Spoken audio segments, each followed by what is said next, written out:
From rising from a humble village in Burkina Faso to becoming Africa's youngest president, Captain Ibrahim Traore is not your typical leader. He rejected luxury, turned down the presidential salary, and chose to fight alongside his people.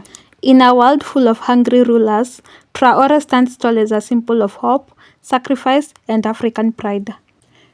Dive into the untold story of the fearless soldier who shook an entire continent, only on African Heritage Hub. This is more than politics. This is the rise of a true son of Africa. Welcome to African Heritage Hub, the home of Africa's timeless history, heroes, and heritage. Step into the untold history of Africa, the stories before and after independence, the struggles that shaped nations, and the visionaries who dreamed of freedom. At African Heritage Hub, we uncover the lives of Africa's pioneers, explore rich cultures, and revive the powerful movements that built the continent's future. Every episode brings to light the forgotten chapters, celebrates true African heroes, honors the spirit of resilience, and hope that lives on today. In today's episode, we explore the life of Ibrahim Traore, who many refer to as the President of Africa and the current Thomas Sankara. In the history of the world, there have been wars. And during the Second World War, people organized themselves to defend all over the place. But there is a country that could not defend itself, which had to come and take our ancestors to go defend them. And today that same country wants to give us lessons.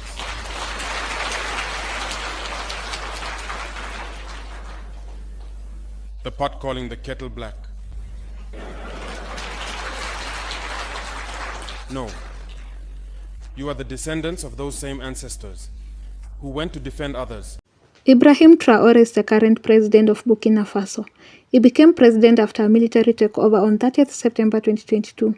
He was born on 14th March 1988 in a small town called Bondokui. He grew up in a simple Muslim family. His parents were farmers and he has several siblings. His family taught him to be honest, hardworking, and respectful. As a child, he learned discipline and the value of helping others.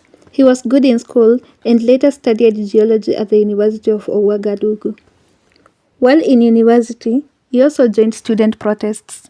His activism during university years showed his early interest in leadership and justice. He was known for being quiet, thoughtful, and brave among his peers. Traore joined the army in 2010 after finishing his studies. He quickly earned the respect of soldiers for his discipline and courage. He served in many operations against armed terrorist groups in Burkina Faso and nearby countries. Over time, he rose to the rank of captain. His experience on the battlefield made him critical of the leadership's handling of security. On 30th September 2022, he led a group of young officers to remove the interim leader, Paul Henry Damiba.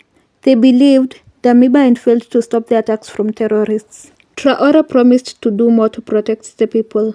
On 21st October 2022, he officially became the transitional president of Burkina Faso.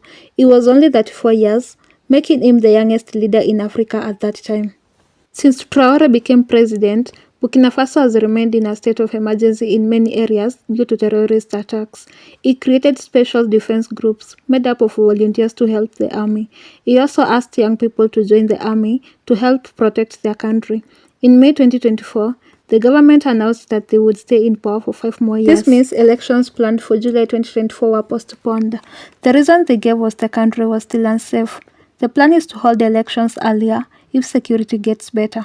According to the new rules, Traore is also allowed to take part in future elections if he chooses to run. Traore's key works and achievements include security operations. He launched major military campaigns to fight terrorism in the northern and eastern parts of the country. He has also created and supported defense groups, which are made up of regular citizens trained to defend their communities. He has promoted infrastructure projects by promoting local road repair in rural areas to help boost the economy and bring services to the people. He has launched programs to give seeds and tools to farmers, especially those affected by violence. He has directed emergency support to rebuild schools and clinics destroyed by attacks. He has organized forums and events that promote peace, local traditions, and unity among different ethnic groups. He has supported local industries by encouraging Burkina Faso people to wear local clothes, eat local food, and use homegrown products. He rejected the presidential salary. Traore made headlines by refusing to take the presidential salary. Instead, he chose to continue receiving his military captain's pay, which is much lower. This act was seen as a strong symbol of humility and sacrifice. These works aim to rebuild trust in government and support the idea of self-reliance. Under Traore, Burkina Faso's foreign policy has changed. The country has cut ties with its former colonial ruler, France. French soldiers were asked to leave, and Burkina Faso ended agreements that allowed them to stay. The country also left the West African political group ECOWAS, along with Mali and Niger. These countries are now working together more closely. Instead, Traore has made new friends, especially with Russia. His government is buying weapons and drones from Russia and Turkey. Burkina Faso is also getting support from the Wagner Group, a Russian military company. Inside the country, Traore promotes African culture and pride. For example, he asked judges to stop wearing French-style robes and use traditional Burkina Faso clothes instead.